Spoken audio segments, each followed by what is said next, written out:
রাত বাজে 1টা। আমি যখন ঘুমাতে যাচ্ছিলাম, আমার আশেপাশে কেমন যেন একটা শব্দ শুনতে পাচ্ছিলাম। ভয়ে আমার গা শিরশির করছিল।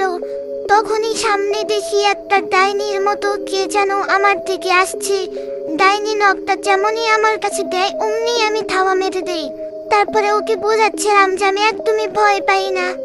কিন্তু যখনই আমি ডাইনির মুখটা দেখলাম, ও মাই গড, অমনি আমি ভয়ে দাঁড়িয়ে গেলাম। কারণ এ কোনো সাধারণ ডাইনি নয় না, এ হলো খটখটি ডাইনি। তাই আমি নিজেকে গুটিয়ে নিয়ে পালানোর চেষ্টা করছিলাম। যেই না আমি ডাইনি থেকে দৌড়িয়ে পালিয়ে যাই, অমনি নিচে গিয়ে দেখি লিও বসে আছে। তখন আমার ভয়টা কিছুটা কমেছে। তারপর আমি সাইডে বসেছিলাম, অমনি দেখি ডাইনিটা আমার দিকে নজর করছে। ডাইনিটা আজকে আমার সাথে কি করবে আমি জানি না।